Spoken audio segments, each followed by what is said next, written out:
Hello friends, good morning everyone. Friends, today we are going to study the structure of mammalian heart in this video.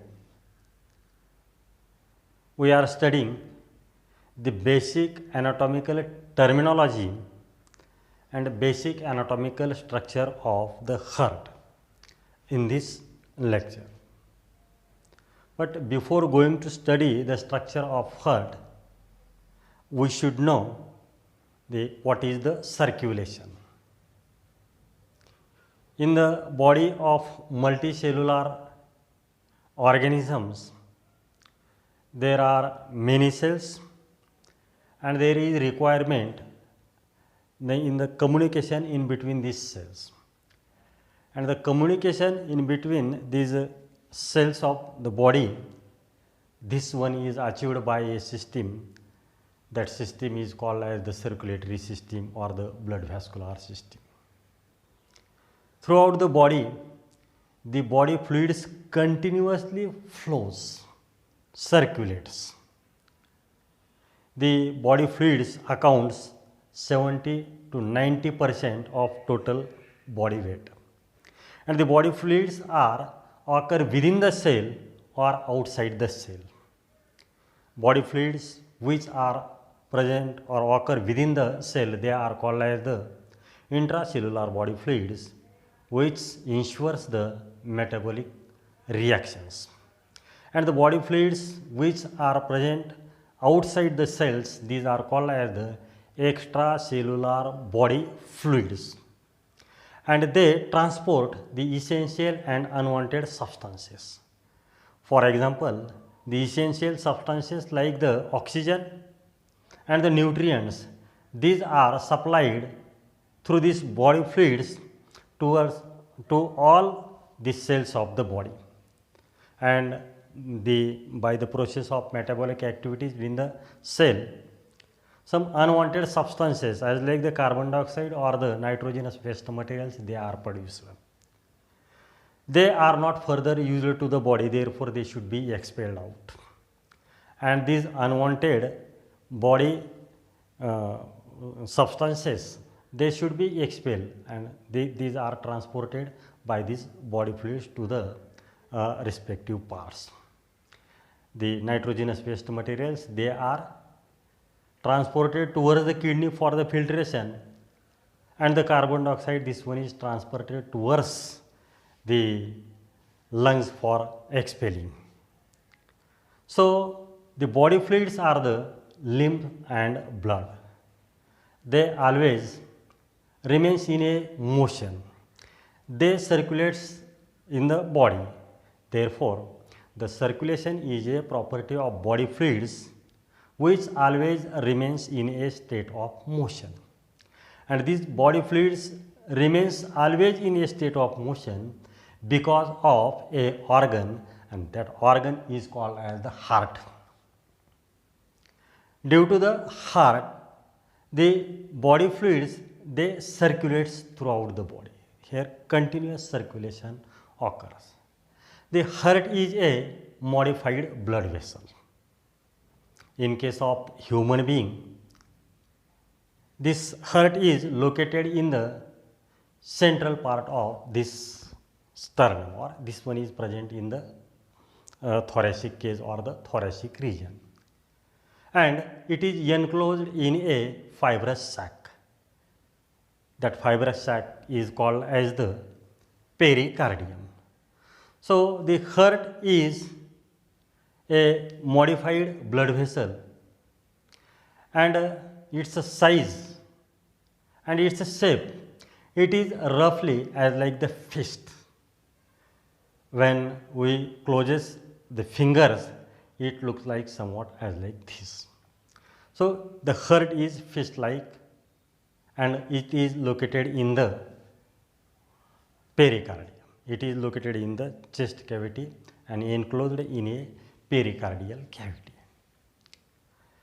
The heart is made up of from 3 layers. These 3 layers are, the outermost is called as the epicardium, The middle is called as the myocardium. This one is the epicardium, or this one is the pericardium. This layer is the myocardium, and the third layer is the endocardium. Endocardium. So this one is the endocardium. Externally, the heart, it is innervated by the arteries, and these arteries are called as the coronary arteries. These coronary arteries supplies blood to the muscles of the heart.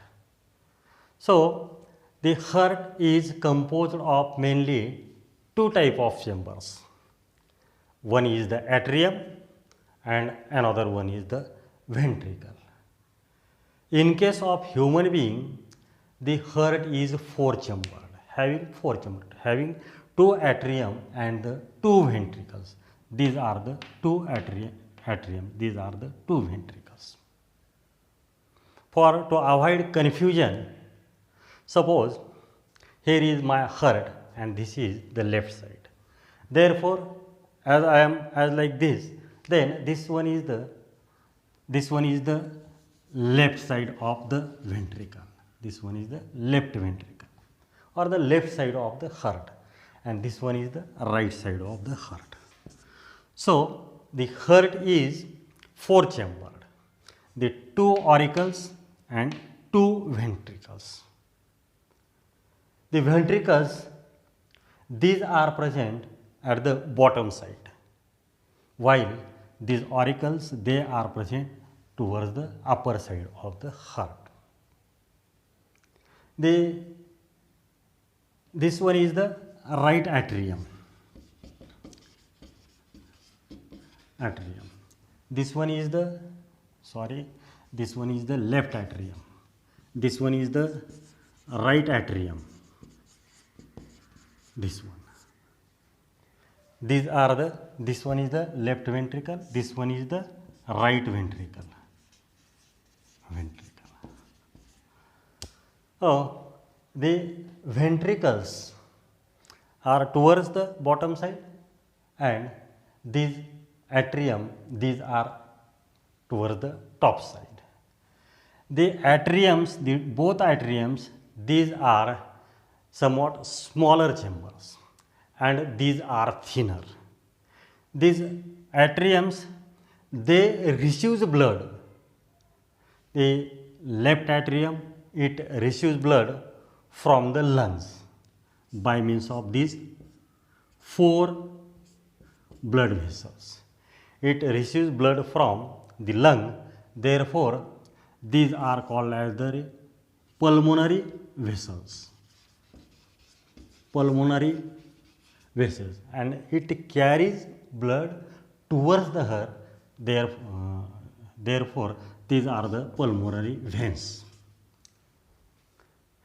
The right atrium, it also collects blood from the whole body except the lungs by means of these two vena cava. This one is superior vena cava. The superior vena cava, it collects blood from the upper part of the body, means from the chest and the head region. Therefore, this one is called as the superior vena cava. This one is the inferior vena cava. Inferior vena cava, which collects blood from the bottom parts of the body. So, these four pulmonary veins and these superior and inferior vena cava, they collect blood towards the atrium. Below to this atrium, there are the ventricles, and these ventricles, they are larger than the auricles or the atriums. The left ventricle, it is larger, and it is having with the huge musculature or the muscles. So, the wall of left ventricle, this one is covered by a thick mass of the skeletal muscles. This and it is having the thick layer. No doubt, this right ventricle, this one is also surrounded by these muscles, but this layer is much thinner as compared to the left ventricle.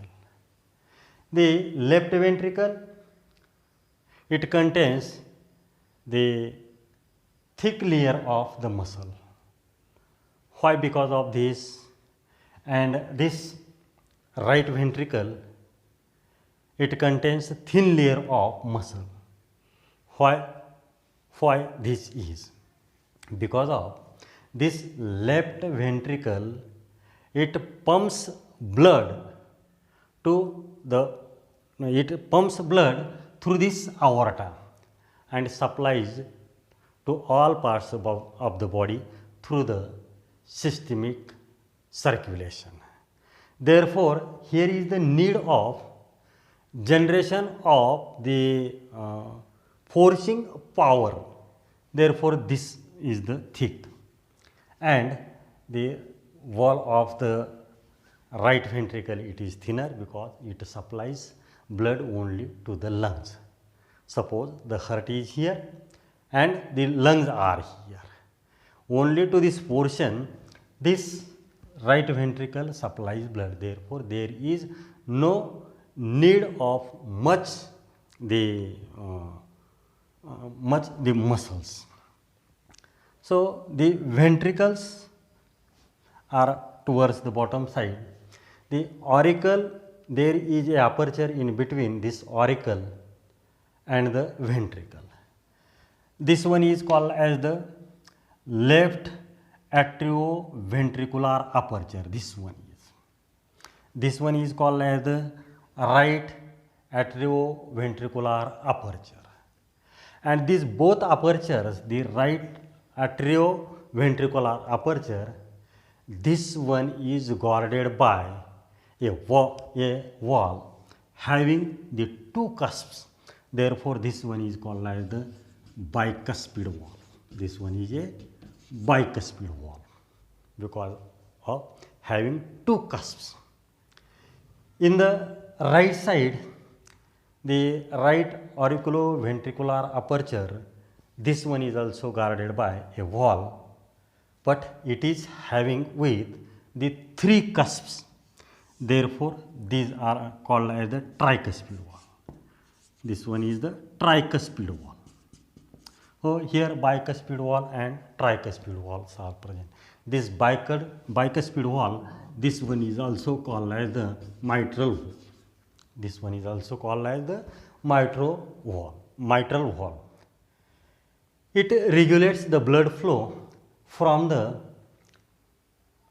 atrium to the ventricles. From this left ventricle, a large blood vessel originates. This one is called as the aorta. This one is a large blood vessel, aorta.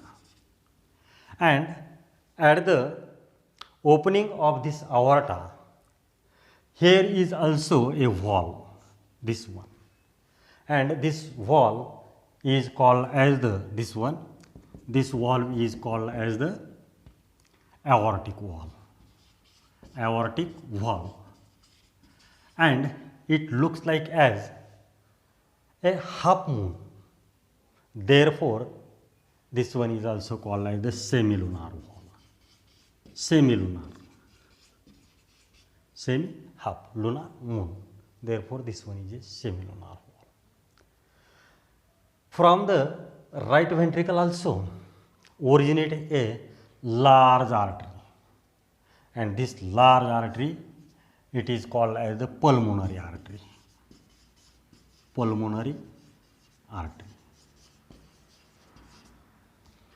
This pulmonary artery immediately bifurcates into two branches, the left one and the right one. And this left branch supplies blood, or it carries blood towards the lungs. This right pulmonary artery, it carries blood towards the right side of the lungs. At the opening of this also there is a valve. This one is called as the pulmonary arterial valve. This one is a pulmonary arterial valve. Sometimes it is also called as the semilunar valve, or it is also called as the pulmonary arterial semilunar valve. So here are the four valves: bicuspid valve, mitral valve, tricuspid valve, and the two semilunar valves. One is the aortic semilunar valve and another one is the pulmonary arterial valve. In this we get the two atriums, two ventricles, the bicuspid valve, tricuspid valve, two pulmonary valves, this aorta, this pulmonary artery, the pulmonary veins, and the superior and inferior vena cava. Here is simple terminology. The arteries, these are those blood vessels which passes blood away to the heart. Means it passes blood from heart to the other parts of the body. And the veins, it receives blood from the other parts of it. Means the blood, it enters into the heart or comes towards the heart. These are the veins. Generally, the veins carries deoxygenated blood and the arteries carries oxygenated blood. But here the pulmonary veins and the pulmonary artery, these are the exceptional cases, because of this pulmonary artery, it carries the deoxygenated blood towards the lung for the purification. Though it is artery, because of it conducts or it carries blood away from the heart. And these pulmonary veins, this brings oxygenated blood. Only these are the veins, they carry the oxygenated blood. They bring oxygenated blood from the lung towards the left atrium. So look here, these four pulmonary veins, they collect by means of these four pulmonary veins the blood from the left lung and from the right lung. They collect the oxygenated blood into the atrium. As the atrium contracts, the blood forces into the left ventricle here through the bicuspid valve. When this auricle contracts, this valve opens and blood flows through this aperture into the left ventricle. Then the ventricle contracts and the bicuspid valve or the mitral valve, it closes the aperture. Which aperture? Left atrioventricular aperture, it closes. Therefore, blood forces into or passes into this aorta as like this manner.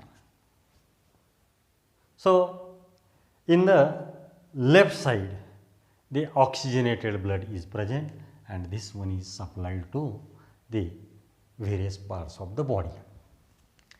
In this side, here the deoxygenated blood is collected from the half of the body, means from the head and the chest region, by means of this superior vena cava. It enters into this vena cava. And from the bottom part, this inferior vena cava, it collects partially deoxygenated blood or the impure blood into the right atrium. When this right atrium, it contracts, the blood forces through this right auriculoventricular aperture and it enters into the right ventricle. So, when this ventricle contracts, the blood forces into this pulmonary artery. This pulmonary artery immediately bifurcates into two, and this impure blood, this one is supplied for the purification towards the lungs. So, this one is the direction of blood flows. The valves, the mitral valve and the tricuspid valve, the both valves, these are supplied by the tendinae as like this. These are the tendinae. These tendinae are the cordus tendinae or the chordae tendinae. Both are. And this chordae tendinae, they are connected or they innervates to the wall of the muscles, the wall of the hearts by means of muscles as like this. And these muscles, these are called as the papillary muscles. Such type of muscles innervates to the wall of heart. These are the papillary muscles.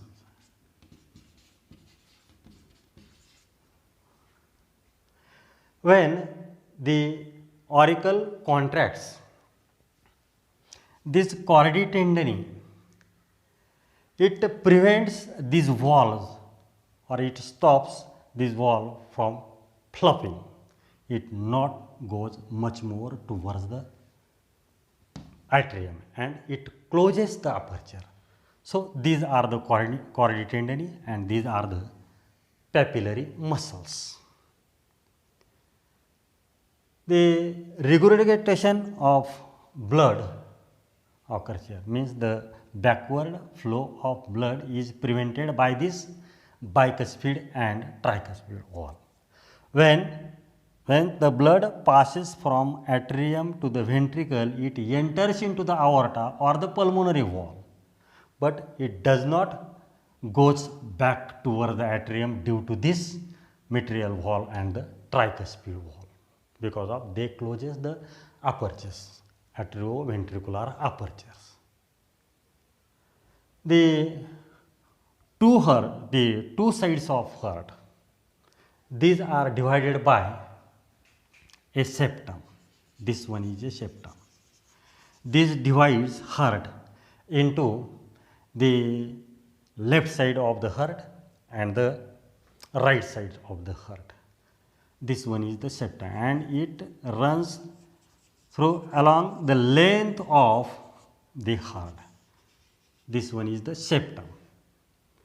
When it runs through these two auricles, this one is called as the interauricular septum, and when it runs through the ventricles, these are called as the interventricular septum. The wall of the heart, this one is supplied by a thick layer of the striated muscles. These are the muscles which give strength to the different type of heart chambers, and these muscles are called as the cardiac muscles, or these are called as the myotomes. These are the myotomes. Myo means muscle, muscles of cardium, muscles of the heart. So these are the myocardiums. The inner side of the various heart chambers, this one is also contains a smooth and delicate layer of squamous endothelial muscles. This one is very smooth. Therefore, the blood flows smoothly in the various chambers without any turbulence. These myocardiums and this pericardium which are towards the outer side of heart, myocardium which are lined to this ventricle and auricles, and this endocardium, these are present in inner side of, or it innervates to the inner wall of the heart, therefore they are called as the endo means endocardium, inner muscles of the heart. The heart can expand much, but these muscles, the myotome or myocardium muscles, they prevent much more expanding the heart. The flow of blood within the heart, here the both type of blood flows through the different chambers. Toward the right side, here is the deoxygenated blood, and towards the right side or the right chambers and this aorta, it carries oxygenated blood. When the both type of blood flows through the heart, that is oxygenated and deoxygenated blood, then such type of circulation is called as the double circulation. So, in this lecture, we learn the basic, the anatomical terminology and the anatomical structure of the heart. In next period, in next video, we will learn how the mammalian heart works. The working of mammalian heart we will see in the next video. So, thank you.